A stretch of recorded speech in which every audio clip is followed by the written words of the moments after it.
Hello everyone, welcome back to more political chatter. In this video, we will be talking about my updated official election prediction between, of course, Kamala Harris and Tim Walz, the Democratic nominees, and Donald Trump and J.D. Vance, the Republican nominees. So we like to make these election predictions. As we move forward to election day, they will become more consistent, more frequent. As we move closer to the election and things change much faster when it comes to the election.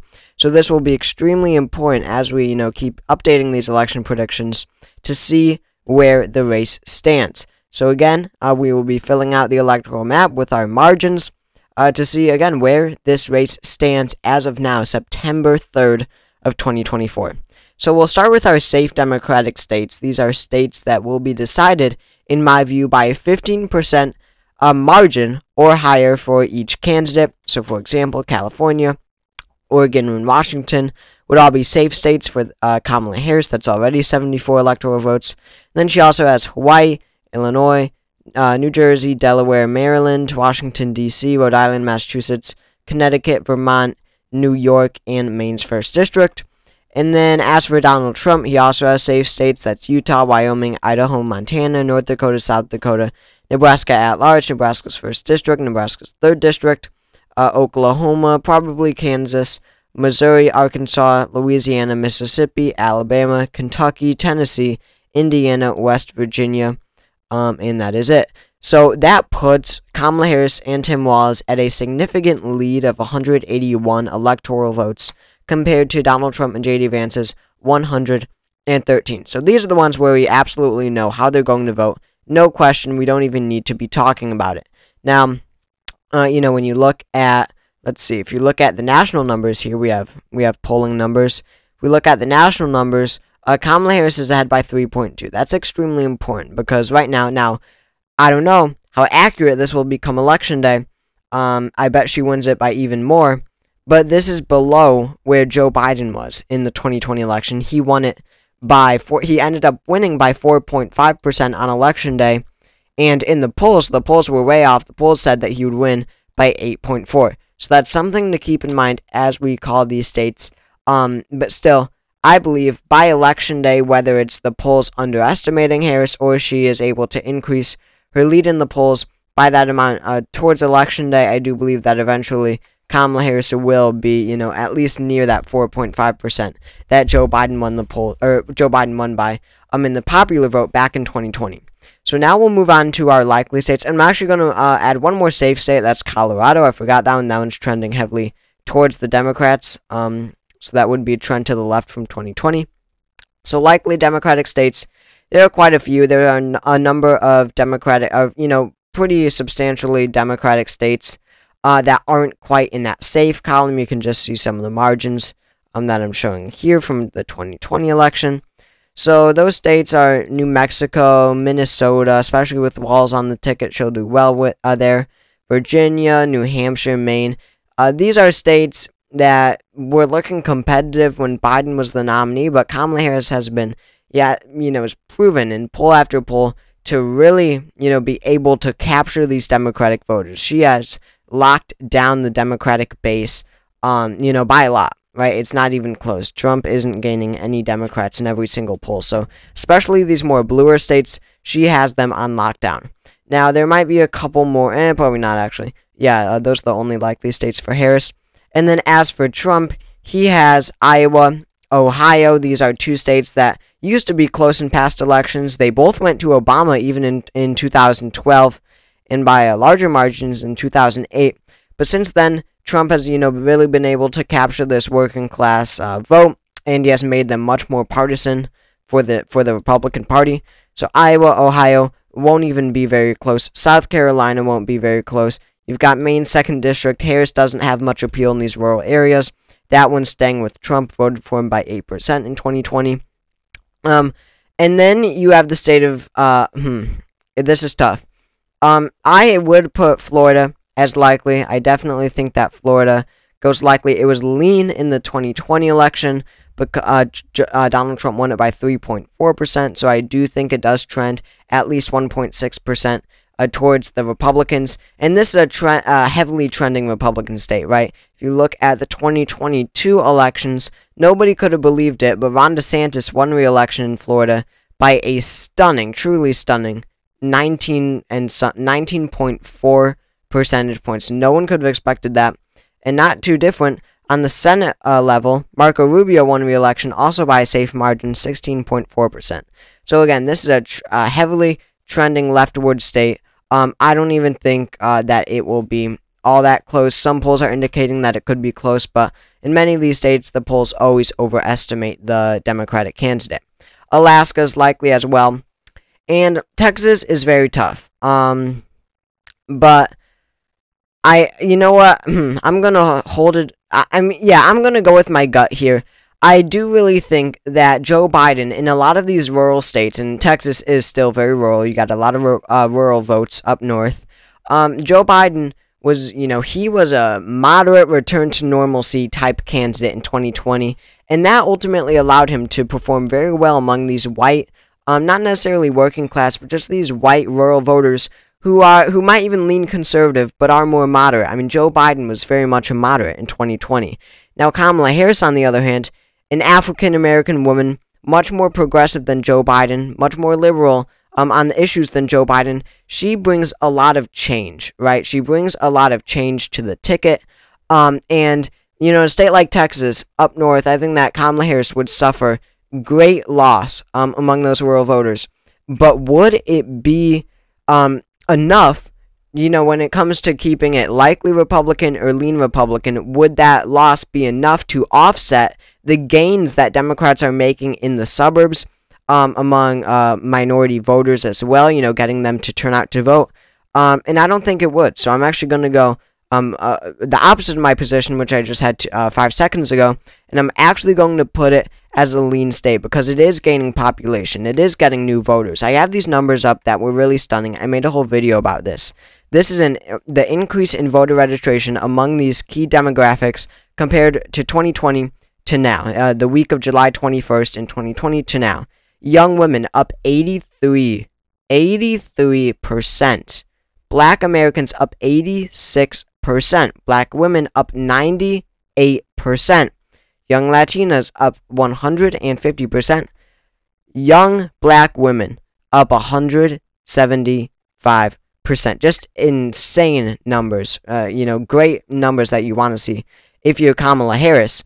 So, all of these Sunbelt states, I do believe that all of them will be trending towards the left. At least not necessarily in 2024.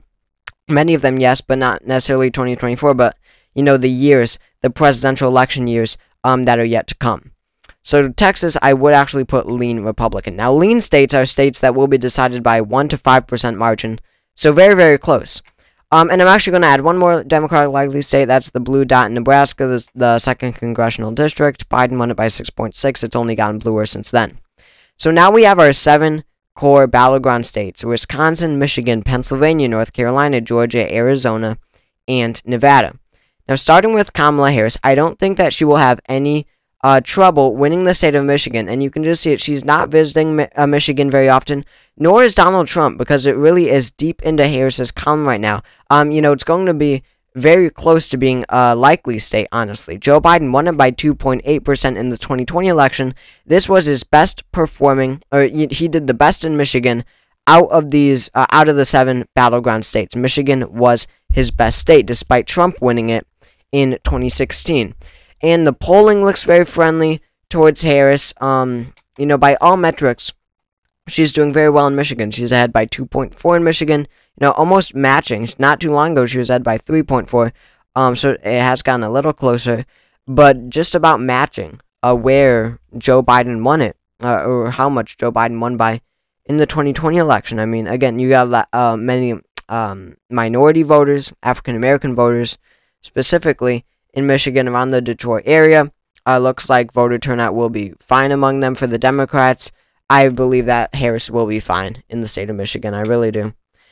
And then we come to the state of Pennsylvania. I think that this one is lean. Now, Pennsylvania will be the most important battleground state in the 2024 election, or the most important state overall. because it has 19 electoral votes, and the path to victory for both candidates just opens up so much more when you have Pennsylvania. It has 19 electoral votes. That's the most of any battleground state. And it just opens up so many doors. If Harris wins Pennsylvania, then she has a 90% plus chance of winning the election. If Trump wins Pennsylvania, then he has probably a 90 or 95% plus chance of winning the election as well. So, Pennsylvania is the most important state, and Harris winning it would be huge. But, Harris, it's less about Harris, more about Trump in the state of Pennsylvania, because the suburbs dominate the game here. So, for example, let's see. So, this is an interesting case.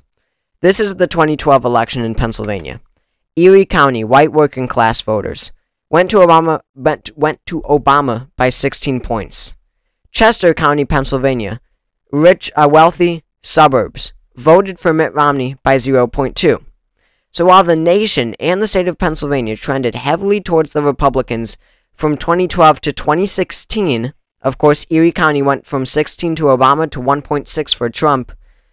Meanwhile, the suburbs, Chester County, went from Romney plus 0.2 to Hillary Clinton plus 10.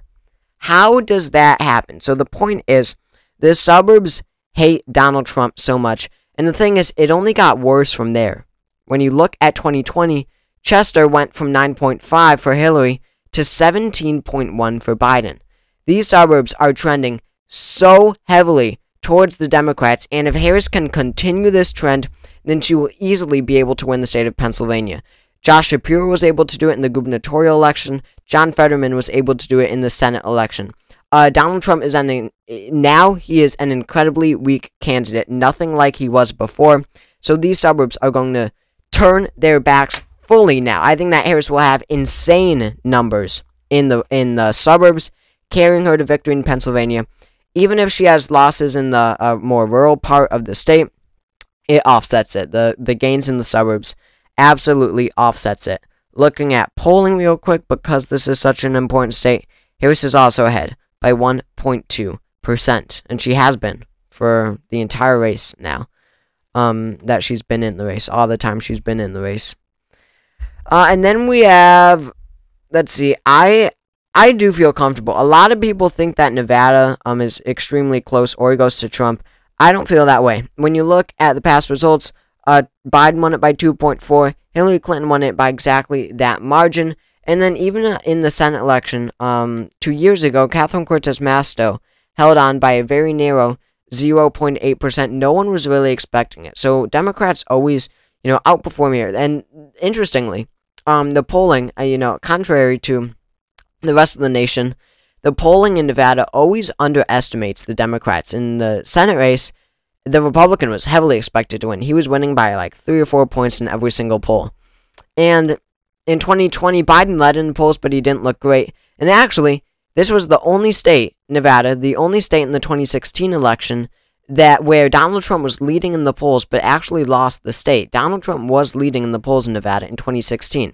So now, if we have a similar trend, considering 2022's result, if we have a similar situation here, Harris is already leading. She's not even down. She's up by 0.7. So, Nevada always votes for the Democrat. It always does. And Harris, she's a pretty strong candidate. At this point, look, it comes down to this.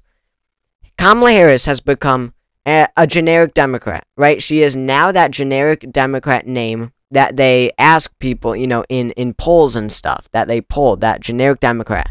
Kamala Harris is now a generic Democrat. She's a normal politician. Donald Trump is now the weakest he has ever been. It doesn't add up. I think that Kamala Harris, well, you'll see. So, these swings, these states that lean Democratic, that have more Democrats than Republicans, I don't think that, it'll be that difficult at all for Harris to win these types of states. I will, very tough. I'm going to leave it for now, I guess. I would put one more. I'd put Arizona. With these trends, young Latinas up 150%. This Sunbelt region, very diverse. That's good news for Harris. Arizona voted for Biden by 0.3%. And it is a trending left state, right? When you look over the years, it is very much trending towards the left. However, Harris is only up by 0.2 in the polling, so it does look very, very close. Now, as for these remaining states, these are tilt states. This means that they will be decided by less than 1%. Now, as you see, Kamala Harris and Tim Walz have surpassed 270 electoral votes, so I do believe that they will win the election. Now, as for these remaining states, I think that Wisconsin goes to Kamala Harris. The polling here looks tremendous for her. Now, again, I don't think that Harris will be as overestimated in polling as Democrats in the past have. However, in Wisconsin, they are really bad. As you can see in 2020, Biden led by 8.4 on election day. He won it by 0.6. So they are really, really bad. So even a 3.2 victory, even if you're expecting in most states to outperform the polls, in Wisconsin it should be concerning, even with the 3.2% lead. But still, that's pretty good. They performed well here in the 2022 midterms, I guess. They kept the governorship. And yeah. Again, polling doesn't look too bad here. Biden won it in 2020. I don't really see much reason why Trump would win.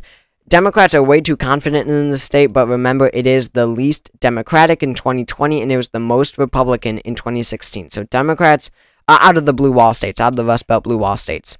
So Democrats should still be very concerned about Wisconsin. I think that North Carolina votes for Trump, and I'll just do Georgia now. I think that Georgia goes to Harris. Georgia voted for Biden by 0.2%. And right now, a lot of people are saying that North Carolina will vote to the left of Georgia. Maybe that was true a little bit ago, but now Harris is up in Georgia in the polls. In North Carolina, she is not. She is down by 0.4% actually. And in 2020, Biden won the state by 0.2, lost North Carolina by 1.3. So by zero metrics, maybe it was different some days ago, but by zero metrics, is Georgia going to vote to the right of North Carolina? It's just not happening. But I think with these new voter registration numbers among these demographics, it looks like Democrats are very excited in Georgia and North Carolina. So even if Kamala Harris loses white rural voters, she will make gains in the urban area. So there could be a possibility soon when North Carolina goes blue, but we will see. But right now, this is my election prediction, and it actually exactly matches Joe Biden's 2020 map, not in terms of margins, but just by how each state votes. It is the same map as 2020, 303 to 235, 270 to win. Kamala Harris and Tim Walz win the White House. So thank you all for watching this video. If you enjoyed, make sure to subscribe down below. We're trying to get to 10,000 subscribers before Election Day. So if you could help me out with that, that would be great. Again, thank you all for watching. I'll see you all next time.